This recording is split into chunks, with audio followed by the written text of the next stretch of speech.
Bienvenue dans cette nouvelle saison de Né sous la même étoile. Moi, c'est Tonton Karim. Je suis expert RH et influenceur et aujourd'hui, on part à la rencontre de Mariam Ndiaye, qui est cofondatrice et CEO de Broken Abroad, la première plateforme de voyage pour les jeunes.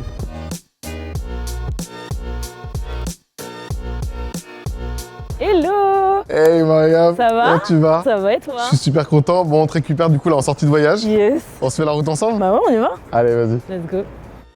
Mariam, on est chez Wojo. Yes! C'est un espace de coworking. C'est là où du coup toi t'as ta boîte. Et on a très envie de voir du coup ce qu'il y a dans le sac de quelqu'un qui voyage tout le temps. Allez, unpacking. Allez, c'est parti. Alors, il y a mon drone, ma trousse de maquillage qui pèse 1 tonne. C'est vraiment un jeu, parce que c'est un jeu de cartes vraiment basique, c'est hyper international, tu peux y jouer avec tout le monde partout. Un trépied, parce que je prends mes photos toute seule, mon contenu, mes vidéos toute seule. Un protège-yeux, parce que moi j'arrive pas à dormir avec la Tu fais lumière. partie de la team Ouais, noir je dors total. vraiment dans le noir total, obligatoire. À gourde, parce que je fais beaucoup de trek, donc important là, pour boire. S'hydrater, hydratez-vous. J'ai une petite trousse avec tous mes ustensiles de cuisine, en fait, pour pouvoir manger un peu partout. Je mange beaucoup dans des petits boui-boui, dans des petits restos, etc., sur le bord de la route. Avec tes Bah couleurs. ouais, parce que du coup, moi, je sais que c'est mes couverts, quoi. Une batterie externe, hyper important. Pour avoir de la batterie. Pour avoir de la batterie tout le temps et tout le temps connecté. Et enfin, mon ordinateur, parce que je travaille tout le temps. L'idée, c'est que du coup, tu nous parles un petit peu de Broken Abroad, de ce que tu fais, de ton parcours. Je te propose qu'on se pose et puis du coup, on en parle ensemble. Ok, let's go. Allez, viens. Alors déjà, d'où tu viens? C'est quoi ton parcours? Quand j'étais plus jeune, je pense que j'étais ultra introvertie. Je me laissais vraiment guider par ce que les gens me disaient de faire, etc. Au collège, je voulais faire du droit, moi, tu sais. En bac, je voulais faire un bac littéraire pour pouvoir faire du droit, etc. Je voulais grave faire avocate. Enfin, moi, je suis issue d'une famille nombreuse, on est 15 chez moi. Ok. Donc, Et voilà. toi, t'es où? Je suis milieu, c'est la meilleure Au place. milieu. C'est la personne Non, qui a personne tué. te voit, personne ne calcule. Exactement, Ok. la meilleure place. Dans ta famille, là, il y en a d'autres qui ont fait des études comme ça? Comme Non, toi non, je suis la seule. Quand je suis arrivée au collège, on venait de déménager, on est arrivé dans le 12e. C'est fou parce qu'on était à Paris et j'étais la seule fille noire de ma classe. Quand je suis arrivée, pareil, en école de commerce, bah, du coup, j'étais la seule à avoir fait un bac pro. Tout le monde a fait un parcours hyper linéaire, clair. J'ai été en bac pro secrétariat pendant 3 ans, Ok. hyper ennuyant pour moi. Ouais, ça te plaisait pas? Bah, c'était ennuyant. Au final, j'étais première de ma classe parce que je trouvais ça très simple. Ensuite, je me suis dit, bah, qu'est-ce que je peux faire ensuite pour Pour dire aller ailleurs. pour dire aller ailleurs, c'est ça. Je postule à des BTS et au final, bah, je suis prise directement à mon premier vœu. Beau hasard parce que c'est là-bas que je fais la connaissance des écoles de commerce. On voit les dates pour les concours. Le concours, c'était dans genre 1 mois. On s'inscrit, on se dit, bah, on va le faire. Ouais. Tu vois, on va le faire. Et on se pointe vraiment au concours. Au final, on est pris dans quelques écoles et qui sont chères en plus. École de commerce, ça coûte de l'oseille, mais même beaucoup d'oseille. C'est ça. Toi, du coup, comment tu fais? Je suis prise dans 1 ou 2 écoles et en fait, ça me dit, ouais, faut payer, ouais, il y a 15 000 €, des trucs comme ça. Et je dis, hein? C'est comment ça, 15 000 €? Enfin, vous nous donnez une bourse ou je ne tiens rien du tout?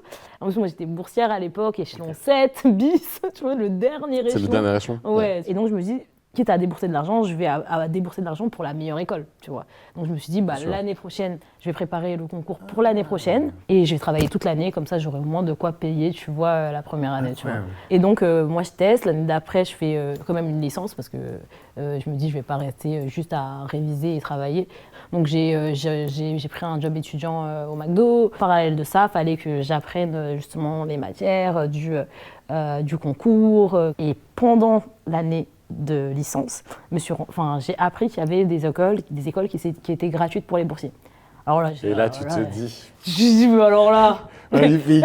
J'ai dit, bah alors là, c'est le seul objectif. C'est le pont pour moi, c'est l'objectif à Mais atteindre. vraiment. Et je me suis dit, c'est chaud parce qu'il n'y avait pas beaucoup de places, tu vois, dans ces écoles-là. Il y avait une quinzaine, 30aine de places. Du coup, je fais les concours, je réussis les concours pour plusieurs écoles, dont cette école-là. Je fais l'oral. Laquelle, du coup? L'IMT, l'Institut Mines Télécom Business School. Du coup, je suis prise à l'école et là, trop bien. Bah, Tu toutes te les dis, du coup, économies je de paye toute pas. la Bah vie, oui. tu vois, que j'avais fait pendant 1 an, bah, j'ai pu les utiliser justement pour faire des échanges internationaux, pour pouvoir faire des stages à l'étranger, etc.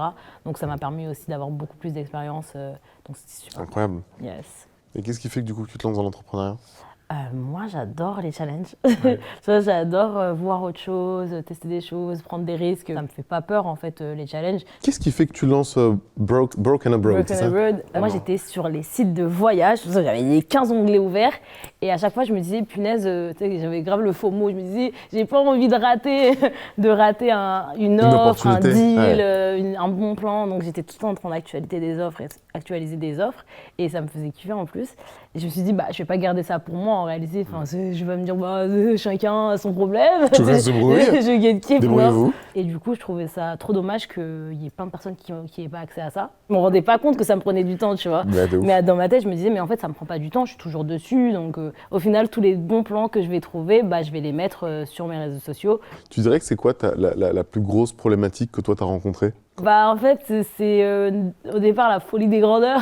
J'ai dit qu'on allait faire un gros truc, tu vois, avec plein de services. Ah ouais. Vraiment un truc huge, tu vois, qui rassemblait tous les besoins vraiment des voyageurs.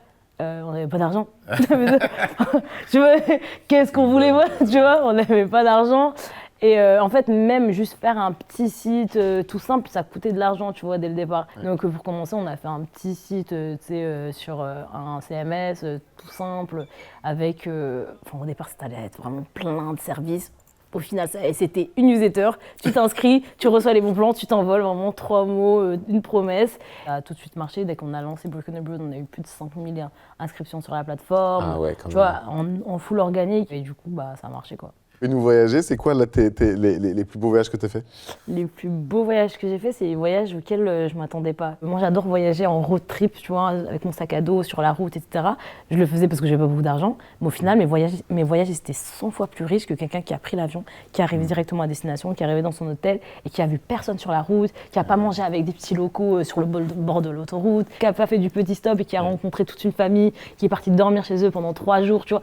Et c'est beaucoup plus riche en expérience, en apprentissage, etc., d'avoir justement dû contourner, passer par 150 chemins, qu'au final avoir le parcours tout linéaire. Par exemple, quand je suis allée au Kirghizistan, je me suis rendu compte que j'avais un 5e sens où en fait j'arrivais à comprendre les gens, communiquer avec les gens sans même qu'ils me parlent au final. La Guinée, où en fait le sens de l'hospitalité est incroyable. Il y a aussi Taïwan, c'était l'un de mes premiers voyages en Asie. Et c'est la gentillesse des gens, elle est incroyable et les paysages sont fous. Ou encore les Seychelles, j'y suis allée avec mes copines et les plages sont incroyables, c'est paradisiaque. Donc, ouais. Est-ce que tu as senti, quand tu as lancé ta structure, que justement, il y avait des difficultés, que peut-être tu n'étais pas prise au sérieux, que peut-être tu étais un peu automatiquement écartée parce que on s'attendait à d'autres types de profils? Tu l'as ressenti ça ou pas spécialement?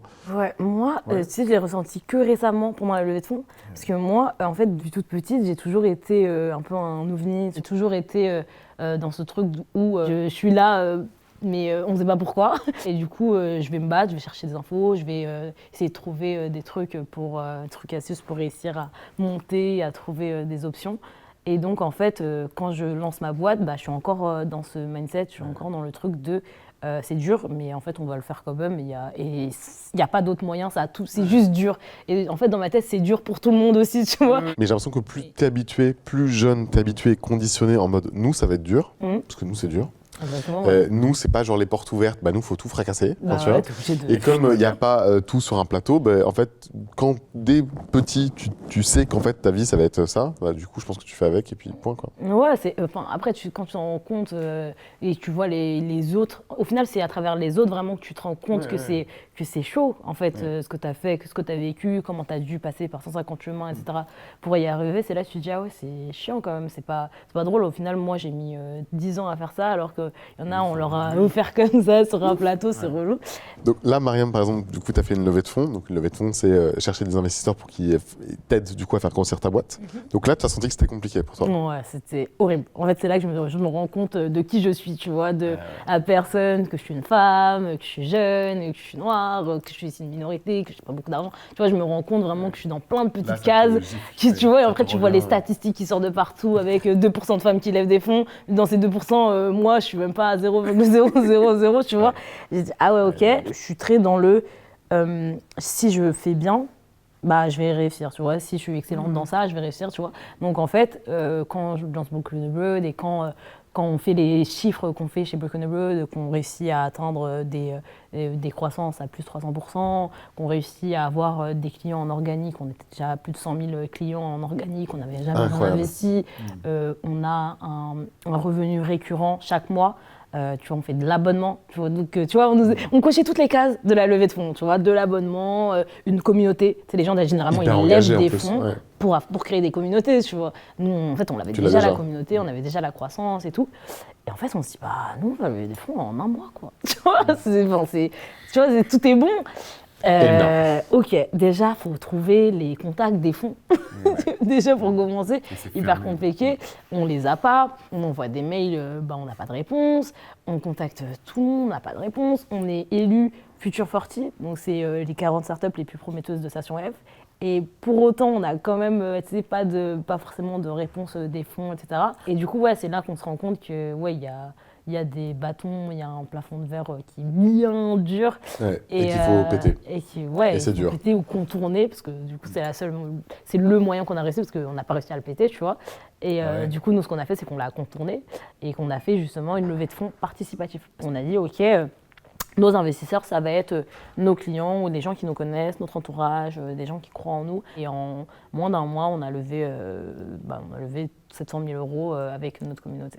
Qu'est-ce que tu imagines là, ton rêve, la suite, ce serait quoi là pour Broken Abroad? Mon rêve, qu'on soit worldwide, qu'on aille dans le monde entier, parce qu'on sait qu'il y a des brokers partout. On veut une plateforme du voyage, une safe place de voyage un peu partout dans le monde, où les gens pourront voyager, se connecter entre eux. Donc la plus grosse communauté de voyage du monde entier. Donc c'est ce que je vois pour Broken Abroad. Bon Mariam, on arrive à la fin de cette vidéo. Moi j'étais super content d'être avec toi aujourd'hui. On a la caméra qui est juste ici. Si tu pouvais donner un conseil à quelqu'un qui a envie de se lancer dans l'entrepreneuriat, avec tout ce qu'on s'est dit, qu'est-ce que tu lui dirais? C'est de ne pas se mettre de barrières et même si on t'en met, essayer de contourner et de foncer quoi qu'il arrive. Merci beaucoup Mariam. Les amis, je vous dis à très vite pour un nouvel épisode. Restez connectés. Bye bye.